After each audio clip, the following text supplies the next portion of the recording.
कि भाजपा के नेतृत्व में सरकार बनी है, लेकिन ये बात भी सच है कि बीजेपी चुनाव से पहले 303 सांसद लेके मैदान में उतरी थी और आज भाजपा के 70-75 सांसद कम हुए हैं और पूरे देश में कांग्रेस का जो संख्या बल था आज दुगना हुआ है। और मैं बात आपको इसलिए बता रहा हूं कि देश का जो माहौल है उसमें बदलाव क्यों आया। वही नेता, वही भाषण। आप देखते भाजपा के साथियों को, दिल्ली वाले नेताओं को, कैसे मुंडा लटका हुआ है, चेहरा उतरा हुआ है और चमक नहीं है।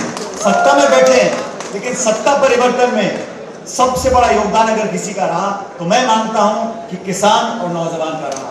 पूरे देश में जो 10 साल की सरकार का कार्यकाल रहा उसको लोगों ने देखा, समझा, आकलन किया और अंत में लोगों को लगा कि ये लोग बार बार वही भाषण देते हैं, वही जुमले देते हैं, अब समय बदलाव का है। इसलिए आज देश की संसद में राहुल गांधी जी प्रतिपक्ष के नेता हैं और ज्यादा अंतर नहीं है, 290 और 234, विपक्ष के 234 सांसद हैं। और जब लोकसभा की पहले दिन की कार्रवाई चालू हुई तभी से केंद्र की सरकार को पटकने का, उनसे सवाल पूछने का, और मुझे खुशी इस बात की है कि अब जब देश में ये नीट का मुद्दा ज्वलंत मुद्दा बन चुका, नौजवानों के भविष्य से जो जानबूझ के खिलवाड़ कर रहे हैं उसका बीड़ा राहुल गांधी जी ने लोकसभा में उठाया है। आप सब यहां नौजवान साथी बैठे हैं और हम सब जानते हैं इस देश में परीक्षा पास कर नौकरी पाना बड़ा कठिन, जटिल, मेहनतकश, तपस्या त्याग करने के बाद एक बच्चा बच्ची नहीं करते, पूरा परिवार करता है। उन परीक्षा की तैयारी करना, लाखों लाख बच्चे बैठते हैं चंद नौकरियों के लिए, कितनी प्रतिस्पर्धा होती है और लोग क्या क्या यातनाएं झेलकर अपने बच्चों को पढ़ाने के लिए भेजते हैं। और उसके बाद जो पूरे देश में आज इतना बहुत बड़ा कांड बन चुका है, उस नीट की परीक्षा का सरकार के पास कोई जवाब नहीं है। अंधी बहरी होकर सरकार बोल रही नहीं, कोई घपला नहीं हुआ, कुछ जगह गड़बड़ी हुई है। हम सब आज NSY के कार्यक्रम में आए हैं, हमको ये जवाब लेने होंगे ये पेपर लीक होते कैसे, करवाने वाले कौन हैं, और कागजी कार्रवाई से, भाषण देने से, घड़ियालों आंसू बहाने से नहीं होगा। आप उन लोगों को पकड़ो जो इसके पीछे बैठे हुए हैं। हमें मजबूर करना पड़ेगा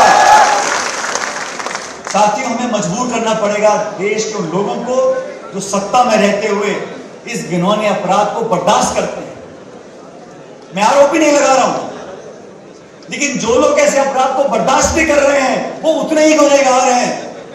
और छात्र संघ की बात करते हैं, धीरज जी बोल रहे थे, प्रदीप जी बोल रहे थे, सही बात है, अच्छा खाना मिलना चाहिए, हॉस्टल की सुविधा होनी चाहिए, छात्रों के अधिकारों पर लड़ाई लड़नी चाहिए, लेकिन जिस काम के लिए पढ़ाई कर रहे हैं, जिन परीक्षाओं में बैठना चाहते हैं, उनकी बोली लगेगी, वो हजारों लाखों में बिकेंगे और करोड़ों हमारे बच्चे परिवार मातम मनाएंगे, दुख मनाएंगे, कचहरी के चक्कर काटेंगे। ऐसा नहीं हो सकता। हम लोगों को संकल्प लेना चाहिए, सैद्धांतिक संकल्प लेना चाहिए कि इस प्रकार की कार्रवाई के लिए हम हर सीमा पार करने को तैयार हैं। और विनोद जी, आप, वरुण जी ने पूरे देश में आज मुहिम चला रखी है। युवक कांग्रेस ने, NSY ने, केंद्र की सरकार ने जो जानबूझ के उनकी नाक के नीचे जो पेपर लीक हो रहे हैं, नीट की परीक्षा में जो हुआ, उसकी जवाबदेही तय करनी पड़ेगी, लोगों को सजा देनी पड़ेगी, उदाहरण स्थापित करना पड़ेगा।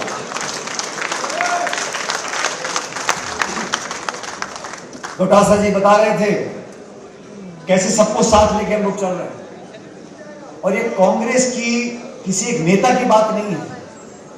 ये 135 साल से इस पार्टी ने बहुत लोगों के लिए बहुत मौके दिए और एक ऐसी सोच पैदा करी है जो इतनी व्यापक है, उसमें हर उम्र का, हर धर्म का, हर पृष्ठभूमि का, हर जाति का व्यक्ति समा सकता है। जरूरत इस बात की, उस भावना को हम पैदा रखें। आज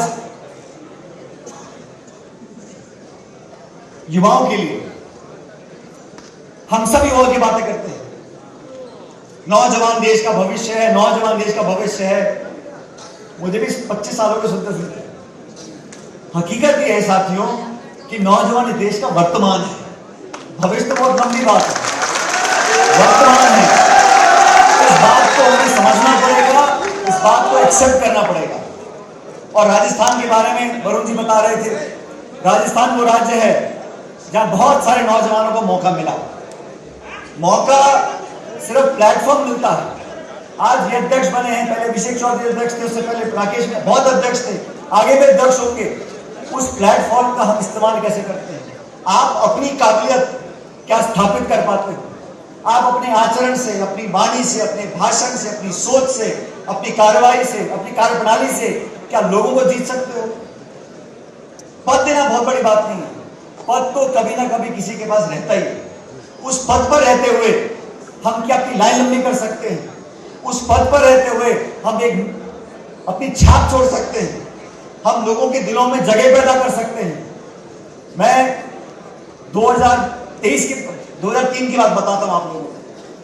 मैं संसद में नहीं था उस समय, कांग्रेस पार्टी के अध्यक्ष सोनिया गांधी जी थी और अटल बिहारी वाजपेयी जी प्रधानमंत्री थे।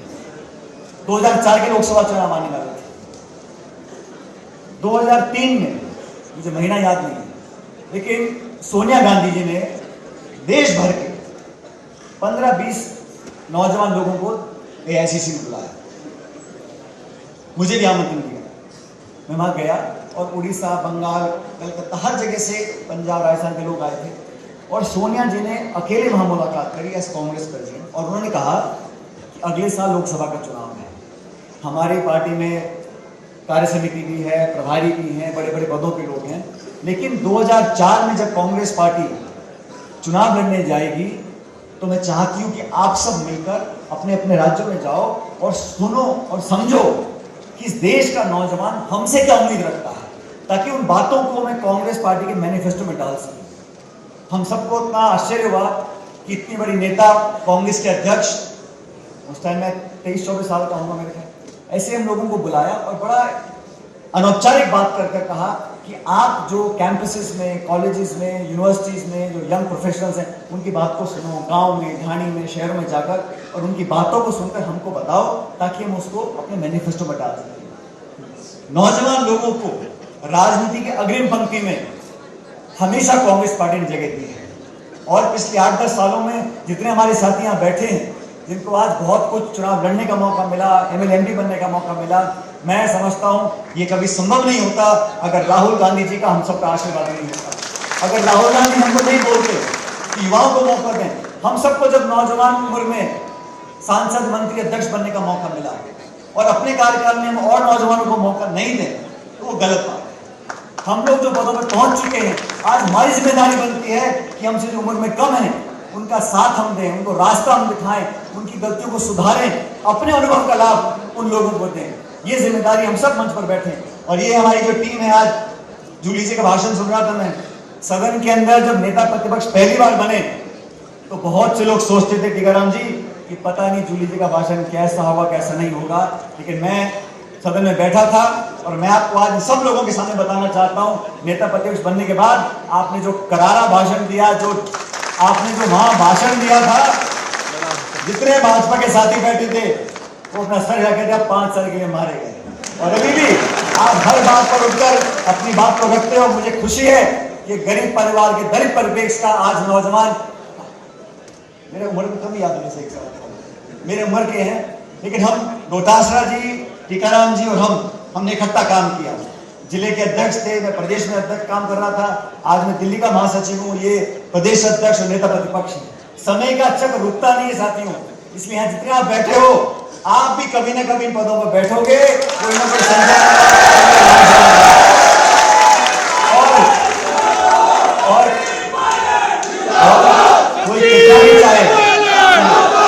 कोई कितना भी चाहे, मेरा अनुभव ये कहता है, हवा, पानी और नौजवान अपना रास्ता ढूंढ लेते हैं। आपको सिर्फ, लेकिन हाँ, आपकी नीयत में, आपकी काबिलियत में, आपकी मेहनत में अगर कहीं खोट आएगी तो वो छिपती भी नहीं। तो कृपया करके संकल्प लो, मेहनत करो, समय लग सकता है, लेकिन मैं बता रहा हूं आप लोगों को, अगर आप मेहनत करते रहोगे आपका समय जरूर आएगा, पद पोस्ट मिलते रहेंगे, लेकिन पद जब मिल जाए तो कृपया करके उन लोगों का साथ नहीं छोड़ना जो आपके हमसफर रहे, जिन्होंने आपको उन पदों पर पहुंचाया है। उन लोगों को साथ रखना पड़ेगा, जो आपके कार्यकर्ता रहे, साथी रहे। कभी कभी पदों में बैठ जाते हैं, समय कम मिलता है, सोच बदल जाती है, और बड़े लोग मिल जाते हैं, तो जो पीछे छूट जाते हैं उनकी फिर बद्दुआ लगती है। इसलिए उन सब लोगों को साथ लेकर चलना चाहिए। दोस्तों, मैंने शुरू में जब कहा कि ये नीट का प्रकरण इसने देश को हिला दिया है, और अब मैं देखता हूं कहीं ना कहीं, जब सरकार तो बन गई बीजेपी की, लेकिन थोड़ा थोड़ा परिवर्तन मीडिया में भी आया है। अब वो भी जो है मुद्दों को दिखा रहे हैं, कमियों को बता रहे हैं, और विपक्ष की आवाज को वो थोड़ा बहुत दिखाना उन्होंने शुरू किया है। पेपर जब लीक होता है,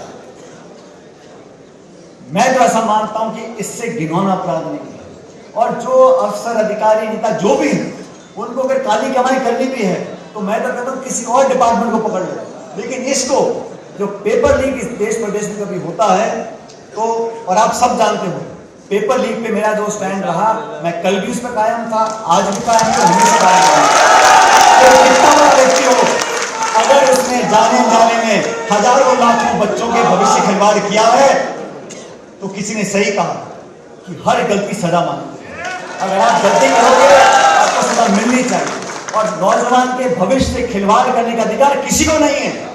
आप कितने बड़े नेता हो, कितने बड़े अधिकारी हो, कितने पूंजीपति हो, आप नौजवान के भविष्य से खिलवाड़ नहीं कर सकते, क्योंकि हमारा आने वाला भविष्य देश का आप सबके कंधों पर है, नौजवानों के कंधों पर है।